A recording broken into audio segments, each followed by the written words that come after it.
था। दिल्ली गैंगरेप की घिनौनी और शर्मनाक वारदात को करीब 1 महीना बीत चुका है, लेकिन लगता है कि हवस के इन भूखे भेड़ियों पर ना तो लोगों का कोई गुस्सा असर करता है और ना ही उस बेटी की मौत जो पूरे देश को गमज़दा कर गई थी और साथ ही मुल्क को एक सीख दे गई थी।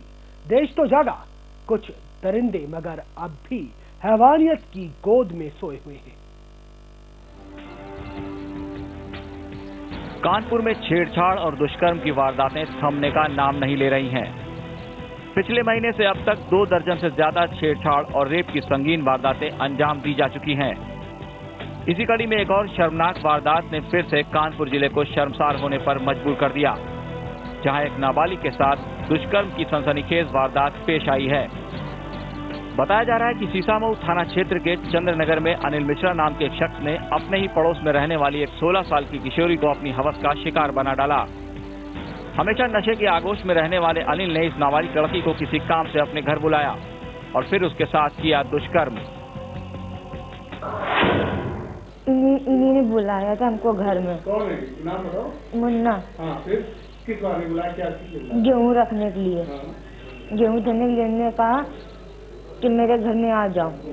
इनकी औरत गूंगी रही, इनकी औरत गूंगी रही, इनकी औरत ने इन्होंने अपनी औरत को कंटा मार दिया, हमको अंदर खींच दिया, गंदी बात करने लगे थे। शाम को पीड़ित किशोरी ने पूरा मामला अपने भाई को कह सुनाया। जब पीड़िता के भाई ने आरोपी अनिल से इस मामले की शिकायत की तो उसने परिजनों को जान से मारने की धमकी तक दे डाली।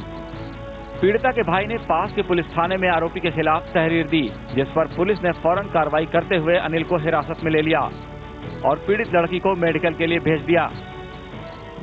जहां यूपी दुष्कर्म की इस घिनौनी वारदात से खुद पर शर्मिंदा हो रहा है, तो वहीं तमाम कोशिशों के बाद भी मध्य प्रदेश में भी दुष्कर्म जैसी शर्मनाक वारदातें थमने का नाम नहीं ले रही हैं। जी हां, एमपी का पन्ना जिला उस वक्त शर्मसार हो उठा जब जिले में एक नाबालिग लड़की के साथ दुष्कर्म की शर्मनाक वारदात सामने आई। दरअसल एक नाबालिग ने पास के पुलिस थाने में जाकर शिकायत की है कि ब्रिजपुर थाने के एक गांव का रहने वाला दिलीप त्रिपाठी उसके साथ 2 साल से यौन शोषण कर रहा है। 17 साल की इस नाबालिग ने थाने में दिलीप को नामजद करते हुए पुलिस को बताया कि दिलीप नाम का यह शख्स उसके साथ 2 साल से शादी का झांसा देकर बलात्कार कर रहा था और किसी को बताने पर जान से मारने की धमकी भी दे रहा था। इस बीच जब नाबालिग गर्भवती हो गई तो उसे जबरन दवाई खिलाकर उसका गर्भपात करा दिया गया। हमारे साथ यह घटना हुई कि जब दिलीप त्रिपाठी था तो हमारे साथ गलत काम किया, हमारा वो गर्भ रुक गया। मेरे को गोली दिया था तो उसी ने गिराया। मेरे से 2 साल से था। कौन है वो? दिलीप कुमार त्रिपाठी। गाँव का रहने वाला? गाँव का रहने वाला। बोला था मैं शादी करूंगा, पूरा खर्च दूंगा, सब करूंगा, जिम्मेदारी भी लिया था। मेरे माँ से भी बोल रहा था जिस दिन गिरवाया था। जब पीड़ित नाबालिग की हालत बिगड़ने लगी तो परिजनों ने पुलिस में जाकर आरोपी के खिलाफ तहरीर दी।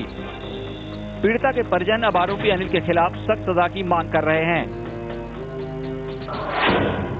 कार्रवाई जब गोली दे आई तो मैं बिटिया कहीं धमकी दे के जेल करवाइए तो मैं गाँव में न रहने दे, हमार डर में कहीं। अच्छा, कौन धमकी दे रहा था? दिलीप।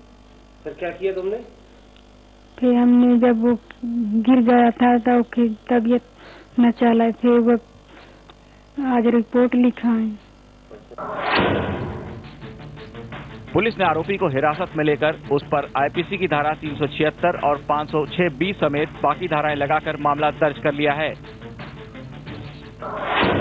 तो फरियादिया आदिवासी ने जो रिपोर्ट की है आज दिलीप कुमार त्रिपाठी के विरुद्ध लगातार 2 वर्ष से बलात्कार करने की, उस पर धारा 376, 506(b) और ST एक्ट की धाराओं के तहत मामला पंजीबद्ध कर लिया है और आरोपी को भी हिरासत में लेकर पूछताछ की जा रही है।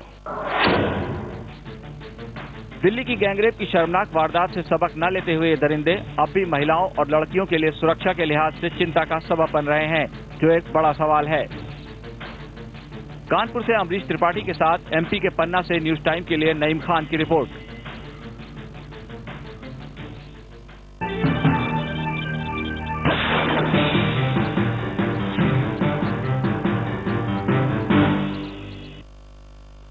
गुनाहगारों का पर्दाफाश करती इस साजिश में आज बस इतना ही।